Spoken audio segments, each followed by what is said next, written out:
तजाद नून league में है या फिर इमरान खान साहब की पॉलिसी में? खुड्डे लाइन कौन लगा हुआ है नून लीग में, सलमान साहब?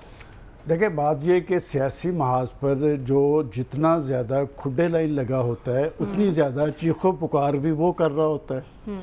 और बदलते हालात के साथ ख्यालात बदलने का अमल जारी रहता है। और जहाँ तक कभी तो मान जाओगे मैं तो सर तुसी जो कहोगे, देखो मेरा तो फिर वो दारी में शामिल होना अगर काबिल एतराज़ है तो मैंने तो नहीं कहना कि जी आप तो फिर मुनासिब नहीं लगता है। लेकिन बात ये कि जब हम सियासत डिस्कस कर रहे हैं तो ये जो जमहूरी हुकूमतें बनती, आज जो सबसे ज़्यादा ज़ोर है वो धांधली पे है कि जी धौंस और धांधली और एस्टेब्लिशमेंट और न्यूट्रल्स और इलेक्शन कमीशन। और हमें इस प्रोग्राम में बताया जाता रहा, जब हम नहीं बोलते थे 2018 में, कि किस तरह कौन कौन से हथकंडे इस्तेमाल करके जो उनका परवरदा था उसको ला के इक़्तिदार पे बिठा दिया गया और वो किस हद तक डिलीवर कर सका। मैं कहता हूँ हमें ये बात नहीं करनी चाहिए, ये फ़ैसला तो पाकिस्तान के अवाम ने करना है। और क्या वजह है कि आप जो इलेक्शन हार जाते हैं वो धौंस और धांधली का होता है और जो जीत जाते हैं आपको याद भी नहीं रहा। और मैं तो यही कह सकता हूँ कि तुम ही इन्हें दर्द दिया था, तुम ही दवा देना। बात ये कि आज जो कुछ किया जा रहा है, मेरा ये सवाल है कि पाकिस्तान की जमहूरियत और पाकिस्तान की सियासत टोटली डिफरेंट है। क्या पाकिस्तान के रियल इश्यूज़ वो हैं जिनका जलसे और जुलूसों में इजहार किया जा रहा है? ये गाली गलोच, इल्ज़ाम तराशी और रियासत मदीना के नाम नहाद अलंबरदार। मैं कहना नहीं चाहता, सूरह अल हुजुरात में जो कुछ कहा गया है कि इल्ज़ाम तराशी से परहेज़ करो, दूसरों का नाम ना बिगाड़ो, ये कोई आप पाकिस्तान की सियासी कारकुनों की या पाकिस्तान की नई नस्ल की तरबियत कर रहे हैं? अब जो कारकर्दगी की बात है कि जी इस हुकूमत ने इसी प्रोग्राम में आज से 2 माह पहले किसने कहा था कि आप सब कुछ करें नहीं तो डूब जाएगा? वो तो अगर मोहतरम जी यहाँ कहा गया कि आप सब कुछ करें नहीं तो डूब जाएगा। बात है कि ये तो तारीख बन रही है ना कि किसी जगह तो खड़े होना पड़ेगा। और मैं किसी के लिए नहीं कहता कि वो हमारे मोहतरम ज़फ़र इकबाल साहब का शेर है कि झूठ बोला है तो उस पर कायम भी रहो ज़फ़र, आदमी को साहिब किरदार होना चाहिए।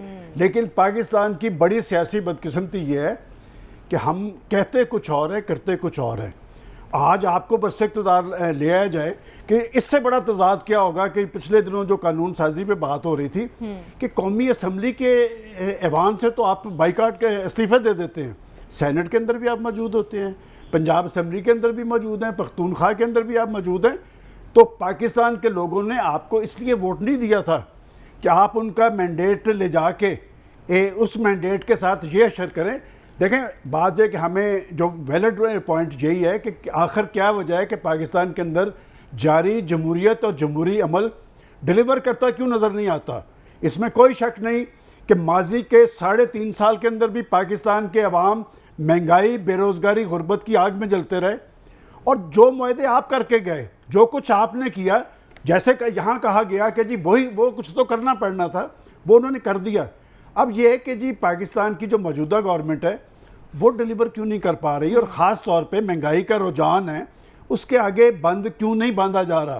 देखिए, मैं समझता हूँ कि पंजाब गवर्नमेंट ने बहुत अच्छा किया कि 100 यूनिट तक बिजली जो है उन्होंने फ्री करने का ऐलान किया। और उसकी वजह भी ये है कि हमारी हमसायगी के अंदर चंडीगढ़ गवर्नमेंट ने भी वहाँ पर 300 यूनिट तक उन्होंने फ्री किए हैं। और हुकूमतें यही करती हैं, हुकूमतें देने के लिए होती हैं। हुकूमतें ये नहीं होता कि जी जहाँ जहाँ से लोगों को रिलीफ मिल रहा हो वहाँ पर आगे बंद बांध दें।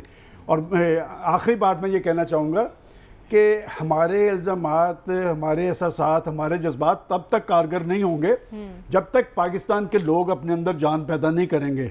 और पाकिस्तान के लोगों का फैसला क्यों कर तस्लीम नहीं होता। यहाँ पर एक हवा बना दिया गया। अगर आप 2018 के इलेक्शन, वो जो मैनेज्ड इलेक्शन थे जिनके बारे में कहा जाता था कि उनको मैनेज करने के लिए महकमा ज़राअत अमल में आया, उसके लिए सीढ़ियाँ लगी, फट्टे लगे, एक बंदे को ला के मसनद इक़्तिदार पे।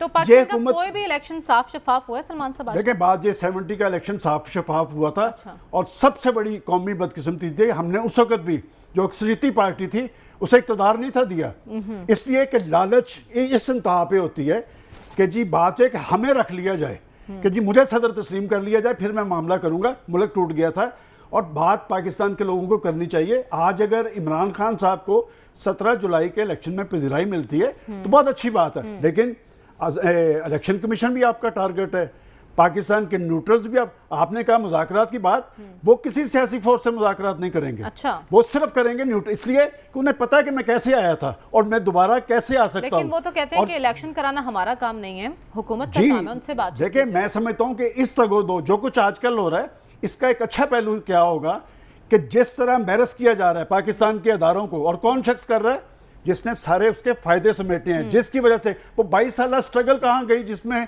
कहा जाता था कि जी अवाम की ताकत, नौजवानों की कुव्वत, तब्दीली सरकार, बिलाखिर तो पुलों के नीचे से पानी बहा ना, तो भुगता ना सारों ने। तो मैं समझता हूँ कि एक लाइन ड्रा करनी चाहिए। पहले वो कहते थे, अब ये कहते हैं। मेरा ख्याल है मैंने लास्ट वीक भी कहा था कि आईने पाकिस्तान आपके पास मौजूद है और जिसकी जो जिम्मेदारी है वो उसके मुताबिक अदा करे।